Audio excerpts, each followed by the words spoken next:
de relèvement des anomalies de malformation chez les nouveau-nés en ce qui concerne la question des expositions environnementales. Est-ce que vous préconisez, territoire par territoire, une organisation, une méthodologie?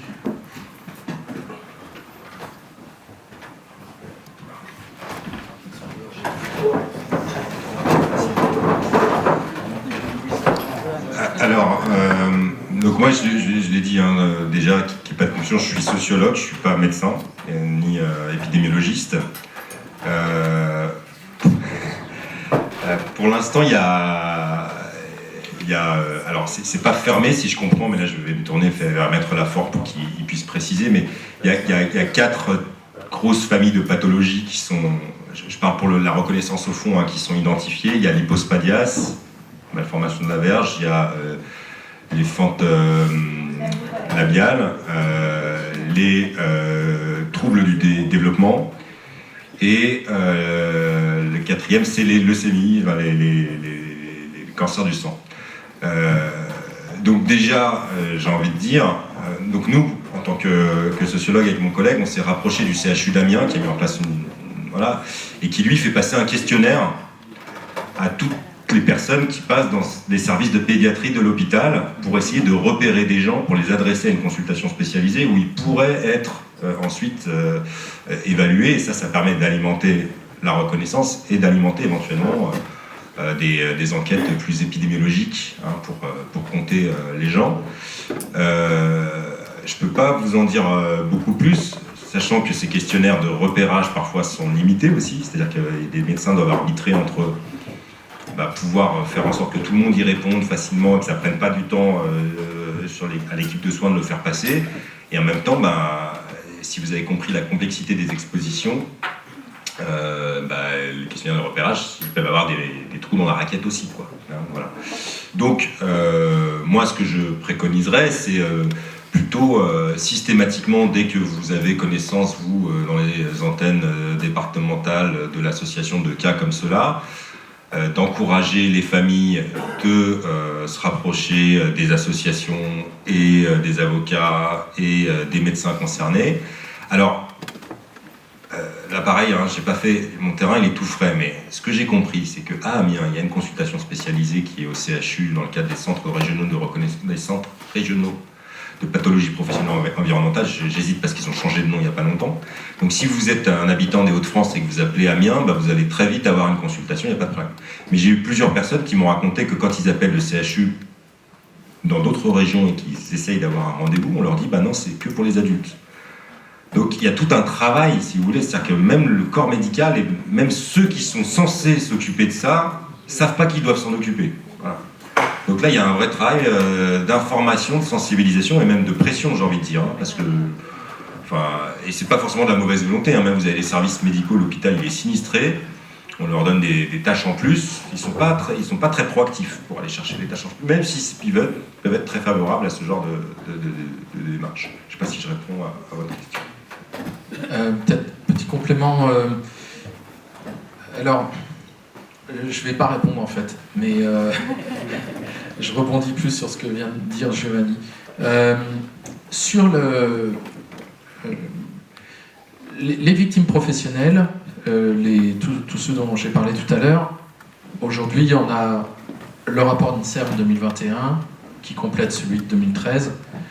On a quand même un certain degré d'avancement sur les connaissances scientifiques et la connaissance du lien entre les pesticides et certaines pathologies avec les présomptions fortes, etc., qui fait que des tableaux de maladies professionnelles ont été créés, et pour les maladies qui sont dans ces tableaux de maladies professionnelles, on bénéficie d'une présomption de causalité, on n'a pas démontré le lien est présumé établi.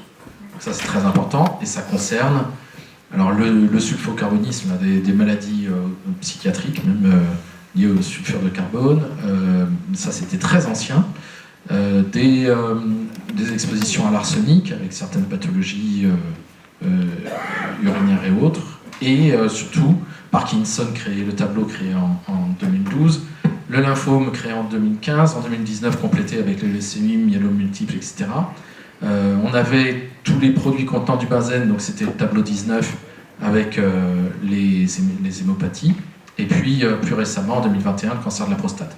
Voilà, hein, grosso modo. Pour les enfants, c'est différent. Donc, quand le fonds d'indemnisation des victimes de pesticides a été créé, il n'était pas là pour indemniser intégralement les victimes de pesticides, mais seulement les enfants.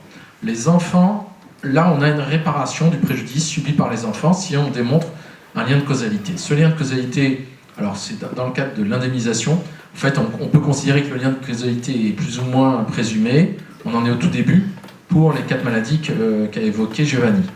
Après, pour les autres maladies, en fait, nous, on fait un travail de présenter le dossier et ensuite de contester le refus éventuel, d'aller devant la cour d'appel, parce qu'on va directement devant la cour d'appel, de demander une expertise et ensuite de discuter avec l'expert pour savoir si la maladie de l'enfant peut être en lien avec l'exposition professionnelle des parents, uniquement professionnelle.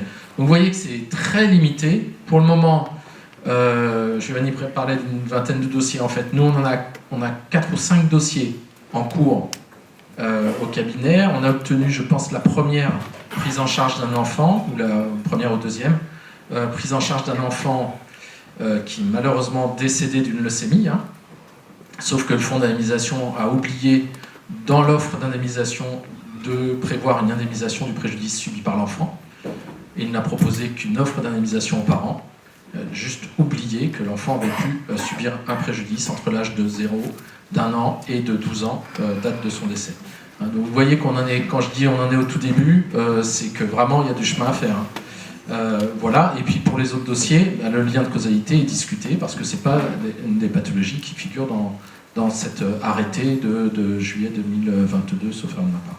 Voilà. Donc là, il faut avancer. Moi, on entend tous parler des problèmes de cancer pédiatrique, etc. On réfléchit avec d'autres sur différents dossiers, dont certains qui sont dans la région, hein, les cancers pédiatriques du côté de Sainte-Pazanne. Donc tout ça, on réfléchit parce qu'il y a parfois plusieurs facteurs de risque. Il y a la notion sur laquelle on travaille au cabinet en ce moment avec des chercheurs juristes au cabinet sur ces questions particulières d'exposome, c'est-à-dire l'ensemble des expositions à différents facteurs de risque.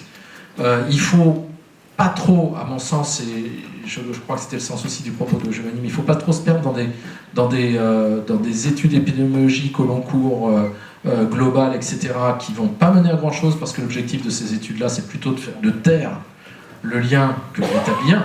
Il faut plutôt raisonner, nous, par expérience, c'est-à-dire par site où on va constater une recrudescence de cancer. Je m'explique, on a travaillé sur une usine dans le centre de la France, une recrudescence de cancer du rein, on y est allé. Il n'y avait pas de littérature particulière sur le sujet, etc. Et on a gagné. On a gagné parce qu'on a établi que ce n'était pas normal qu'avec une exposition à un produit chimique, il y ait autant de cancer du rein dans cette entreprise.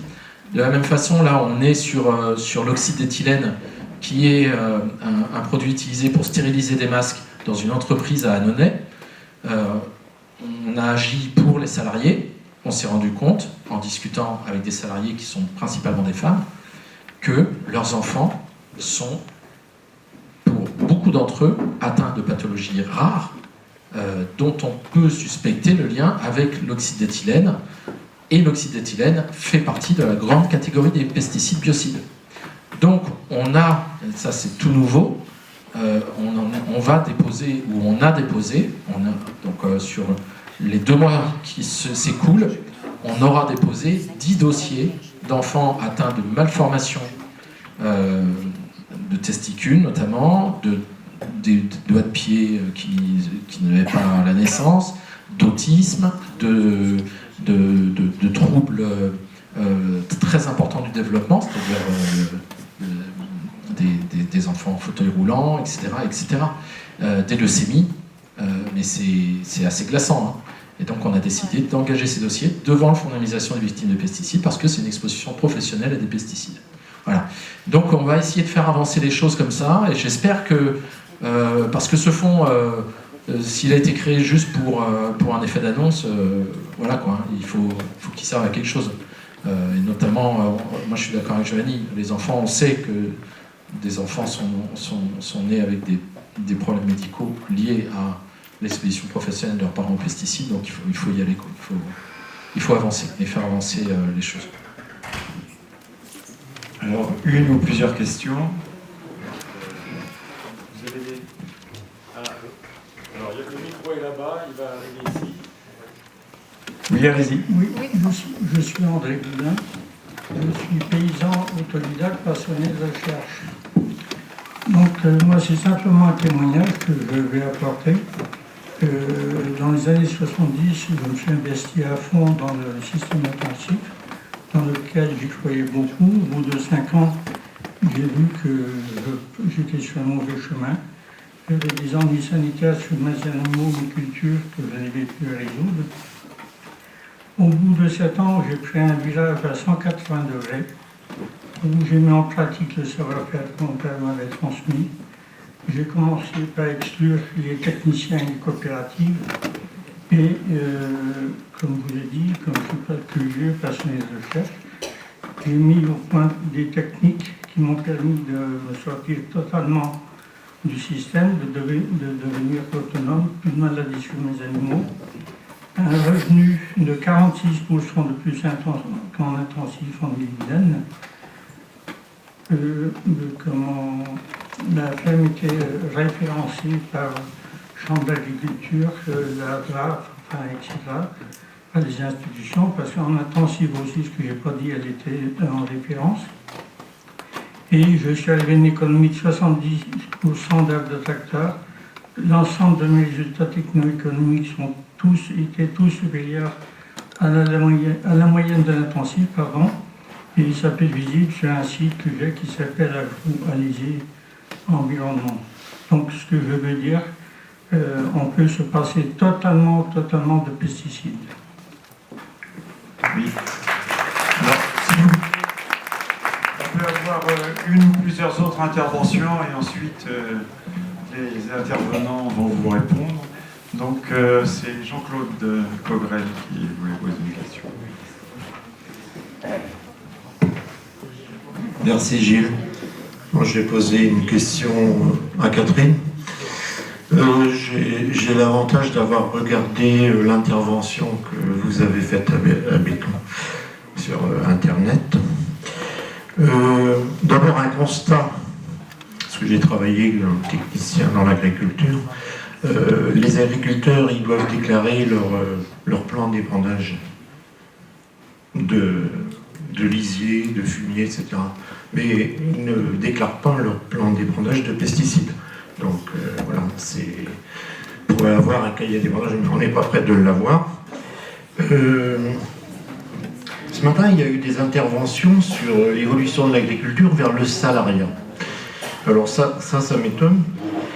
Ça m'étonne pas. Mais quand on parle de l'agriculture, j'aimerais savoir si, quand on parle des régions de production de fruits, des régions de production de légumes, des régions de production laitière, parce que les gens ils parlent ici, monsieur, j'ai changé mon système, j'ai cru comprendre que ça pouvait être en vache laitière ou en production de viande. Donc ça on n'a pas, mais quand on parle de la Bretagne, même en Bretagne, on a des zones de production légumière dans la région de Paimpol, etc. Et quand on parle des mutations, je pense que ça, je ne sais pas, j'interroge Catherine, si ça peut être la même chose selon les productions ou selon nos régions. Mais est-ce qu'on peut y croire encore au changement? Enfin, le changement individuel peut-être, mais un changement global et politique, est-ce qu'on peut encore y croire? C'est-à-dire, dans ma question, est-ce qu'on n'est pas rendu trop loin, quoi? Donc, parce qu'on parle, on ne va pas réussir à changer le nombre d'agriculteurs, les cessations d'activité, on voit que ça grandit à très vive allure la surface des exploitations. Alors c'est vrai que la réponse qu'on a eue actuellement, c'est la machine, les outils, qui ont énormément grossi en 10 ans, en 20 ans. Et on donne d'autres tâches à l'agriculture, qui est la production énergétique à travers la méthanisation ou à travers d'autres choses. Et on voit que dans d'autres pays d'Europe, comme l'Allemagne par exemple, c'est la production de maïs à outrance pour faire du méthane, la méthanisation. Donc ma question, est-ce qu'on n'est pas rendu trop loin pour espérer des changements?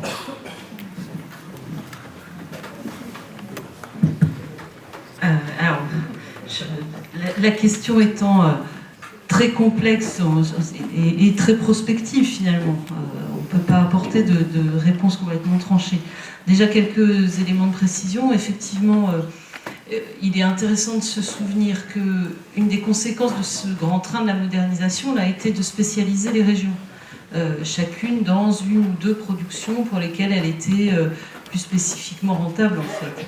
Donc effectivement, la question de la spécialisation des productions se présente dans chaque région, mais chaque fois avec un visage différent. Ici, on va faire que des fruits et légumes, là on va faire que de la vigne, là que de l'élevage, ou que de la céréaliculture, ou de façon très dominante. Donc partout on trouve des pesticides, ça c'est sûr, mais pas pris dans les mêmes contextes. L'arrivée du salariat est une constante. Je pense qu'on peut dire que statistiquement c'est une constante. Elle a deux visages là aussi. On trouve des salariés saisonniers en fruits et légumes et en vitis essentiellement, souvent migrants, pas toujours déclarés, vous connaissez la question par les médias. Mais on trouve aujourd'hui, ce qui est un phénomène beaucoup plus récent, des salariés à l'année dans les modèles agricoles de céréaliculture ou d'élevage qui étaient jusqu'à assez récemment basés sur le travail familial plutôt, c'est-à-dire sur le travail du couple ou des membres d'une même famille qui s'associaient. Bon. L'accroissement de la taille des exploitations a dépassé ce que moi j'appelle le plafond de verre, c'est-à-dire un petit bruit, goutte d'eau par goutte d'eau, hectare par hectare, une taille au-delà de laquelle, avec la main-d'œuvre familiale disponible, il n'est plus possible d'entretenir les exploitations telles qu'elles se présentent. Donc on a recours, soit à appeler des nouveaux candidats à l'installation, il y a quand même des tentatives politiques dans cette direction-là, mais c'est des métiers qui sont assez mal rémunérés, durs physiquement, pas très attractifs, les pathologies associées sont connues. Actuellement, il n'y a pas tellement de candidats à l'installation, beaucoup moins que d'exploitations libérées. Vous connaissez le chiffre sans doute, 3 exploitations qui se libèrent, une seule qui est reprise, qui est transmise. Les 2 autres vont agrandir celles qui existent déjà. Dans ce contexte-là, finalement, cette main-d'œuvre manquante, elle est remplacée par 2 choses, par davantage de machines, par exemple les robots de traite dans notre région, c'est un des aspects de ce problème, et par le salariat. Il y a deux visages autour de chez nous, le salariat à l'année, mais aussi la délégation d'un certain nombre de tâches aux entreprises de travaux agricoles et au CUMA, qui comptent aussi des salariés qui opèrent les travaux. Si j'insiste là-dessus, c'est parce que, peut-être pour nos recherches respectives, ce public-là des salariés agricoles est celui qui est exposé aux pesticides. C'est eux qui les épandent. Or, est-ce que ce sont eux les porte-paroles sociaux, politiques, juridiques des effets des pesticides? Absolument pas. Comment se décident les politiques agricoles à l'heure actuelle? Et on en a eu une démonstration magique là, depuis la fin de l'automne. C'est-à-dire comment un tour de vis pour rebloquer, on appelle ça un verrouillage socio-technique ou un lock-in, pour bloquer les changements alors que des choses étaient en train de se passer, ça s'est joué comme à la grande époque des années 60, dans les alcôves de l'État, avec les dispositifs de la cogestion, c'est-à-dire, en France, c'est unique en Europe, la cogestion. C'est un truc qui a été fondé par Pisani dans les années 60 pour faire cette politique de modernisation en étant sûr d'avoir les agriculteurs avec lui. Le principe consiste à organiser un syndicat majoritaire, corporatiste, qui rassemble l'essentiel des voix, au moins dans ce qu'il dit, parce qu'en fait, vous savez très bien que du point de vue statistique actuellement, le syndicat majoritaire rassemble moins de la moitié des agriculteurs. Majoritairement, les agriculteurs, ils ne sont pas syndiqués, et quand ils votent, les votes sont répartis de façon variable, mais les assemblées chambrent, et la répartition après des sièges dans les instances co-gérées se fait à la majorité relative.